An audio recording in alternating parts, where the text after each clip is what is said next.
et bienvenue sur la chaîne YouTube d'Easy Speak. Aujourd'hui, je vous donne mon 5e conseil pour vous améliorer à l'oral.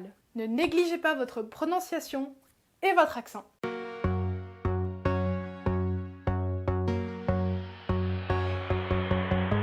Oui, quand on s'exprime dans une langue étrangère, passer le fait de pouvoir dire des phrases simples, de pouvoir communiquer avec d'autres personnes dans cette langue-là, il sera quand même vachement important de travailler votre prononciation des mots et votre accent. Parce que c'est ce qui va vous permettre justement d'avoir un discours beaucoup plus authentique. The leadership of Sarkozy was not so good and all that.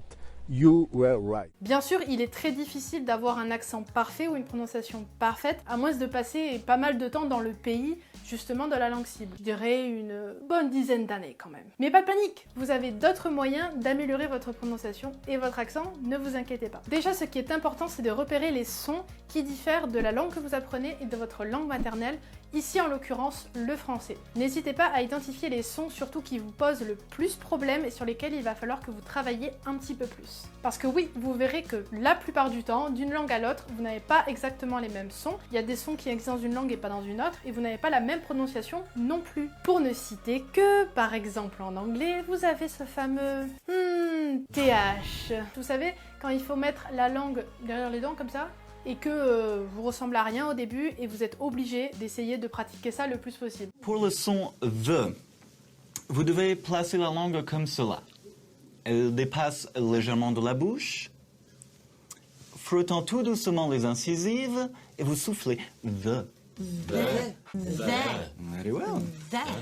Oui, je sais que vous aussi, vous avez sûrement dû galérer à l'école quand vous avez dû apprendre ce son-là. Et bien c'est de ça surtout que je parle, c'est de ce genre de son qui n'existe pas dans la langue française et qui est très difficile à acquérir naturellement. Du coup, pour vous entraîner, je ne peux que vous conseiller d'écouter des phrases types et courtes, prononcées par un natif, peu importe l'origine du document, et de les répéter sans cesse après l'écoute. En fait, déjà, votre oreille va enregistrer le son, et le fait que vous essayez d'imiter le son après, ça va être génial pour vous parce que ça va vous permettre vous aussi de vous entraîner à prononcer ça de la même façon qu'un natif. Vous savez, c'est un peu comme dans les laboratoires, des fois dans les facultés, un casque, il y a des mots ou des phrases qui sont dites et vous devez juste les répéter. À force de faire ça, vous allez améliorer forcément votre prononciation et votre accent par la même occasion, et c'est ce qui va permettre à votre discours d'être plus riche, plus authentique et surtout beaucoup plus naturel. Et si ce n'est pas déjà fait, je vous invite à rejoindre la grande famille d'Easy Speak en prenant contact avec un de nos professeurs sur notre site internet. Alors, see you soon sur easyspeak.com.